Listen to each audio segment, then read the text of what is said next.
Igan, sugatan ng isang motorcycle rider matapos makabanggaan ang isang e-trike sa Antipolo City.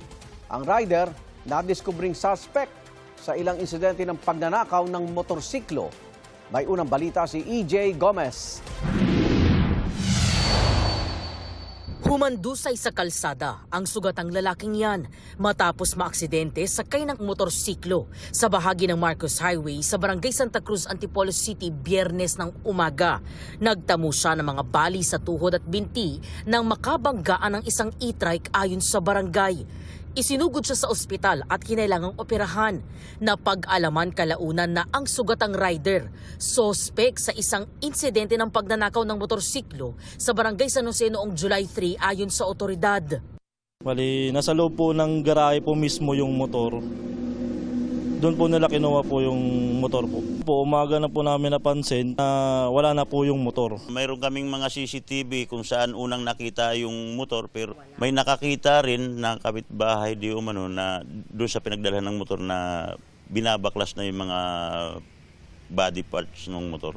Isang concerned citizen daw ang nakapansin na pareho ang plaka ng ninakaw na motor noong July 3 sa plaka ng dalang motorsiklo ng naaksidenteng rider. Nakita ng complainant, positibo niyang kinilala at tinuro yung plate number na kanya yon ng pag-aari. Pero ang mismong motorsiklong dala ng sospek kung saan nakitang nakakabit ang parehong plaka, hindi raw sa biktima. Plaka ko po yung ginamit, possible na kung gumawa man po sila ng kalokohan, ng hold up, gano'n, tapos makuha po sa CCTV. Siyempre, unang-una ako po yung hahabulin ng authority. Ayon sa biktima, mahigit 70,000 piso ang halaga ng ninakaw na motor na kanila pa raw hinuhulugan at 9 na buwan pa lang nagagamit. May footage po tayo na minamaneho niya po yung isang unit na motor. Yun po yung ninakaw at nandun po yung plate number.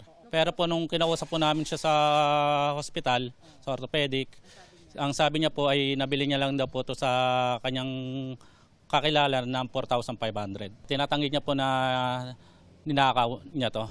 Sa follow-up operation ng pulisya, lumabas na nakaw din pala ang motorsiklong gamit ng rider nang siya ay maaksidente.